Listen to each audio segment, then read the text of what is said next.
Hello everyone, welcome back to another sewing tutorial on this channel. If you're stopping by for the first time, you're absolutely welcome. Returning subscribers, thank you for sticking with me all through this journey. In today's video, we're learning how to make this gathered dress. If this is what you're willing to watch, please kindly watch the video to the end and don't forget to subscribe, guys. So guys, let's get started. So guys, to prep the pattern for the dress, there are two ways you can achieve this. You can either use a simple basic block or a shorter route just like I'm using, but I will simply advise beginners to use a simple basic block. It's just the same result. This is just a shorter route. Okay, so my pattern paper, I went ahead to draft a straight line which is going to be acting as a guideline for me, and from that line I'll be coming down by 3.5 inches, which is assumed to be the off shoulder for the dress. Okay, and from that point I'm going to take my body measurement. So guys, the two basic line I established was my waistline and then my bust line. Okay, so this is just a simple basic block. There won't be any sort of contouring. Okay, so it's just a simple waist that I used for the dress. So what I'll simply do is to establish my chest line in order for me to draft my armhole. So I'm going to be using the shoulder measurement to establish the chest line. I won't be making use of the shoulder measurement, but for the sake of the chest line, I went ahead to draft it.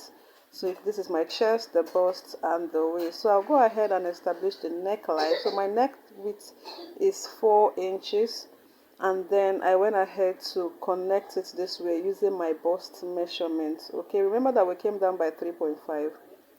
Okay, and then I added a seam allowance on the armhole after drafting it. So what I'll simply do next is to take note of my bust measurement on the bust line, the waist measurement on the waistline, and then I'll go ahead and draft my waist dart using the midpoint of my bust to bust. Okay, so the bust to bust point, as we know how to do, just simply divide it by 2 since it's placed on a fold. So I'll go ahead and draft my bust line. Then for the neck depth, I came down by 8 inches. There was a little modification for the neckline because I realized that on a spread it was a bit choky. So as we draft along, I'm going to be showing you guys the modification I did on the neckline to achieve this style illustration on the thumbnail. Okay, so I'll go ahead and cut this pattern. I simply hope we understand the pattern drafting to this point, and if you don't, please simply ask questions. Okay, so remember the neck depth is 8 inches, so this is what I have. And then for the back pattern, I went ahead to place my zipper allowance. I simply did what I did for the front pattern, established my chest line. Okay, so I realized that the chest line I came down by 9 inches, and for the previous one it was 8 inches, so I just simply went ahead to redraft the chest line, just mark 1 inch above 9 inches. Okay, so I'll go ahead and redraft that chest line. And remember that if you're drafting your waist dart for your back pattern, you come down by 1 inch, so it's more like an added advantage for me. So I'll simply go ahead and place my waistline. Okay, remember to come down by your off shoulder measurement. If your off shoulder is 5, simply use your off shoulder to draft your measurement. If your off shoulder is 4 or 6 or 7, use it to draft your measurement. That is if you're using this route, the shorter route.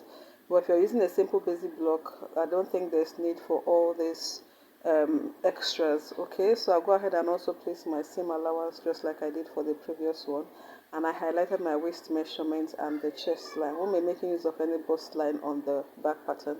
So what I'll simply do is to place the dart, okay, using your half bust span, and then I'll link it up to the chest line down by 1 inch. Okay, so the next thing to do is to eliminate zipper bulge. In fact, this really works like magic. I think it's one of the major problems I usually encounter.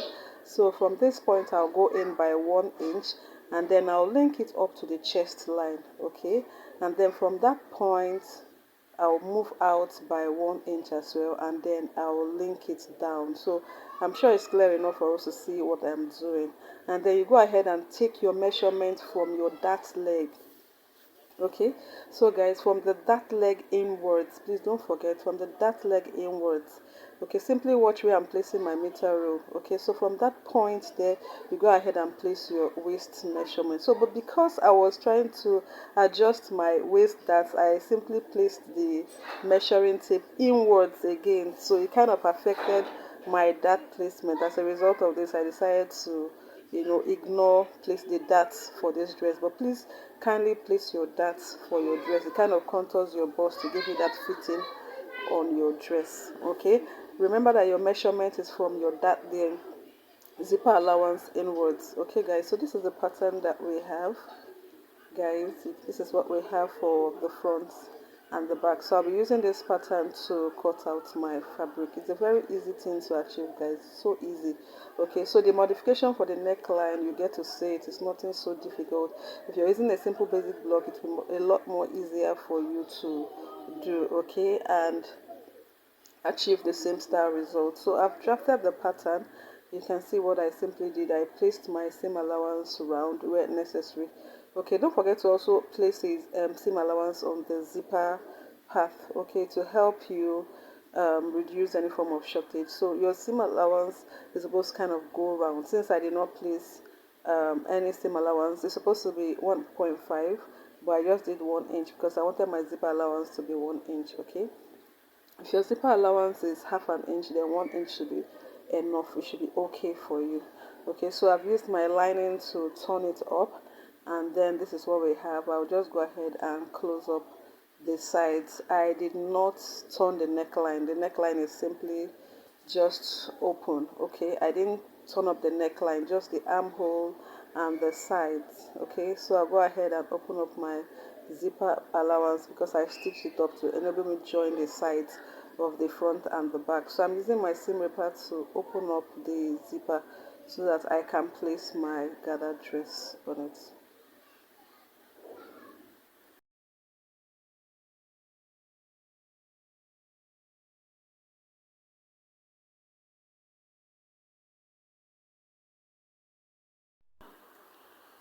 So guys, when you're done, you just go ahead and open it up like so, and then try and relax the seam. Okay, I was here to do that. If you relax the seam, you see it's looking so nice. Okay, so I relax the seam. I meant the side seam for joining. Okay, so I'll go ahead and take the full length of the upper bodice, and then I'll divide it by 4. Okay, so whatever you get, just divide it into 4. If you're having 20 divided by 4, you have 5. If it's 30 divided by 4, whatever you get, just place it on your dress and then you mark it. Okay, so I'm doing my markings after dividing the total measurement I have for the upper bodice. I'll just go ahead and mark it this way.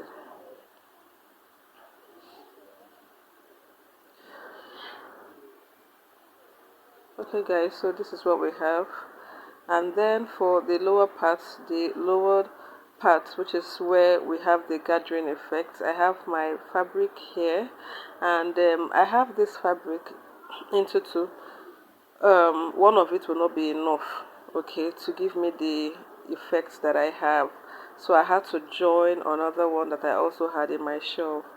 On my table there, I have 2 pieces of fabric of equal length. Okay, so the first one on top is measuring around, I think, about 60, 50 something or thereabouts. Okay, which is not enough.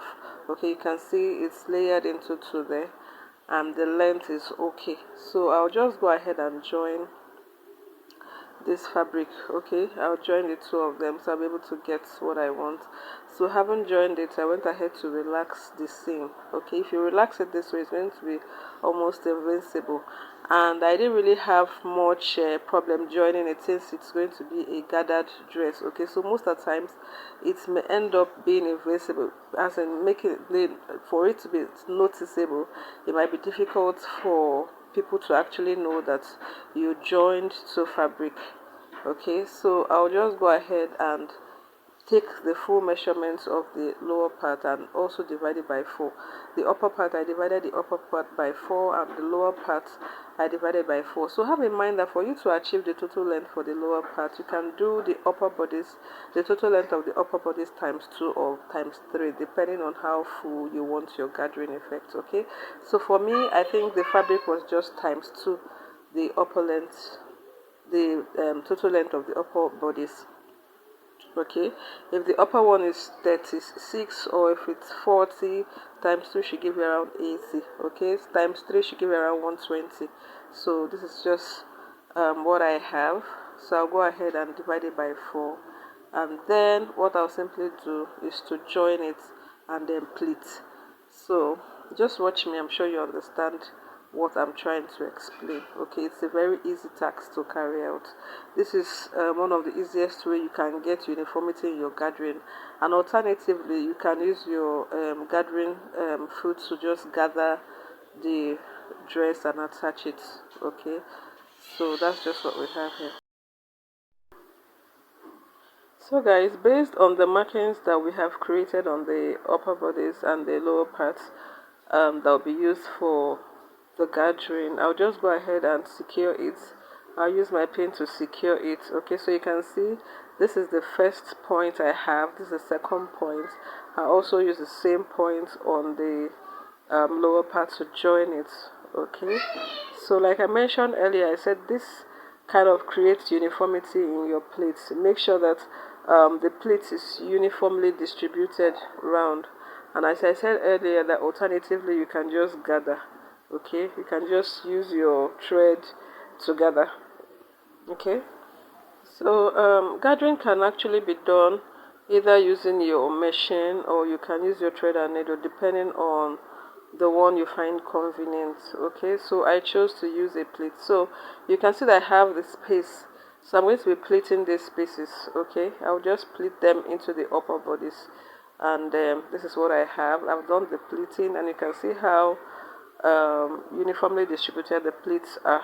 You wouldn't have more pleats on one side and less pleats on the other side. It kind of takes it equally round. Okay, so this is just a pleat. A gathering is different from a pleat, but they also create the same gathering effects. I don't know if I'm really making sense here. So this is what we have. I'll go ahead and create the front slit. I'll be using the center front of my dress, so I went ahead to mark the center front.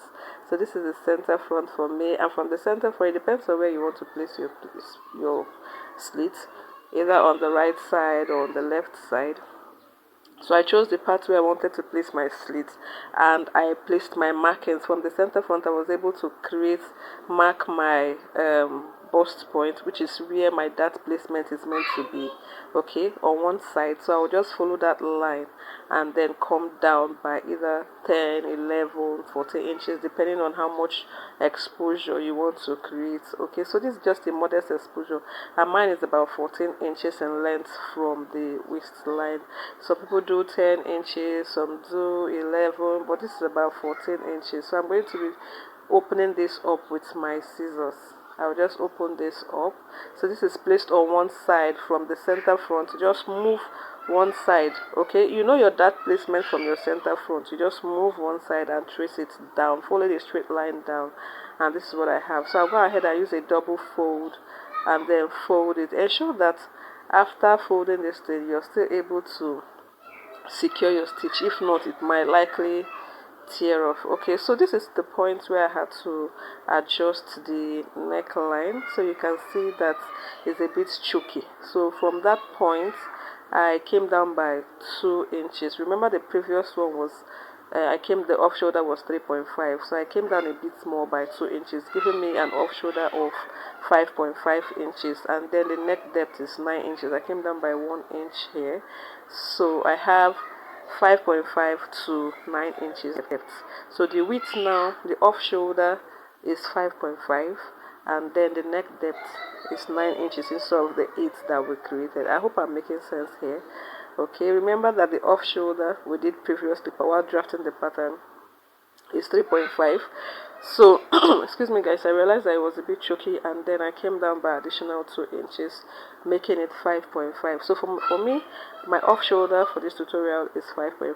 If you're using a basic block, just come down by 5.5 and draft your neckline down by 9 inches, neck depth by 9 inches. So it's just very easy. Okay, irrespective of what I just did. I remember that the front neckline is equal with the back. You can see I actually placed both the front and the back, and to create uniformity. Okay, so the front and the back share equal neck depth because of the style illustration on the thumbnail.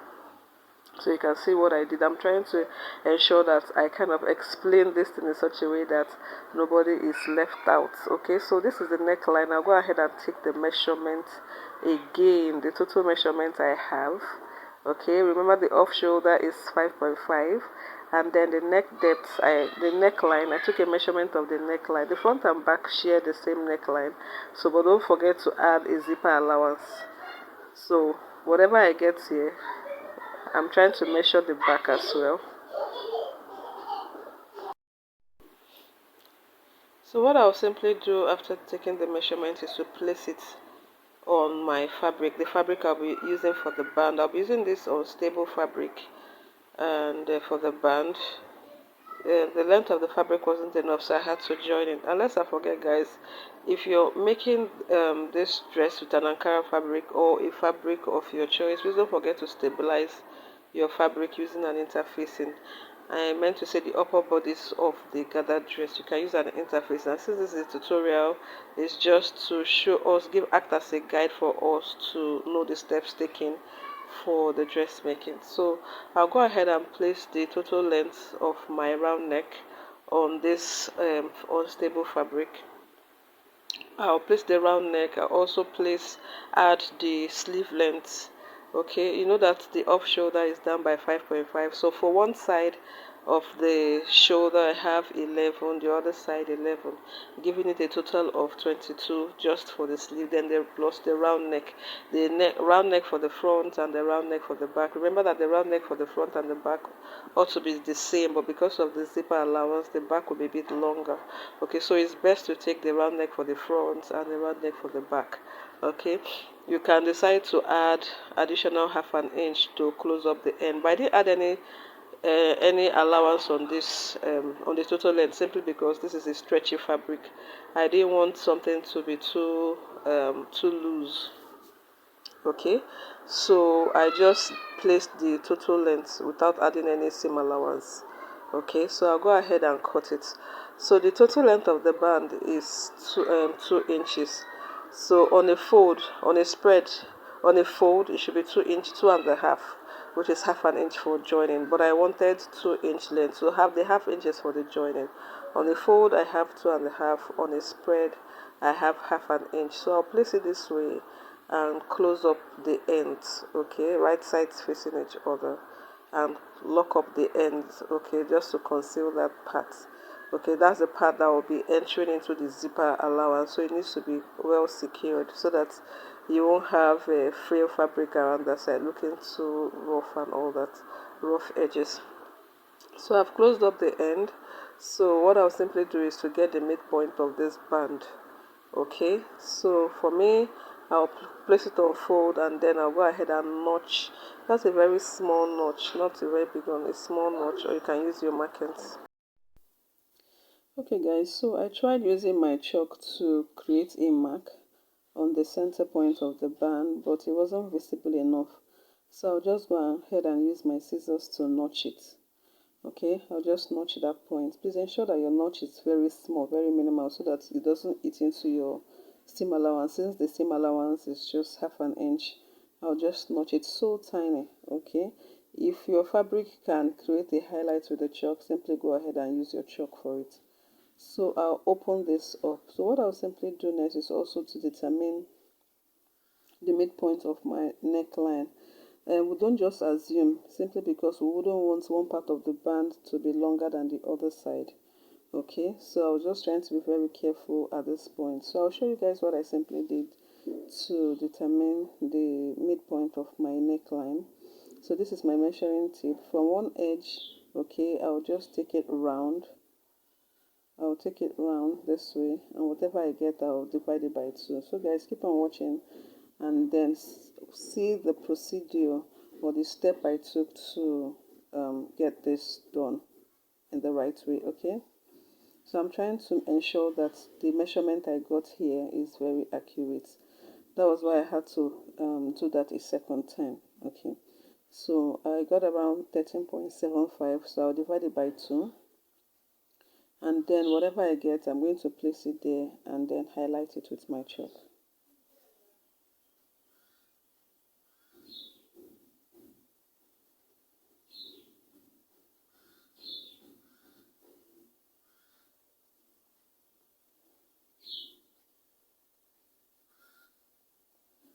Okay, so guys, having done that, we all know that the fabric for the band is an unstable fabric. So I would have gone ahead to create a bias fold on both ends, a bias fold of 1/2 inch on both ends, and then sandwich it on the neckline. Okay, so it's an unstable fabric, as you can see, so I'm going to take my time to use my pin to secure it around the neckline, as you can see me doing.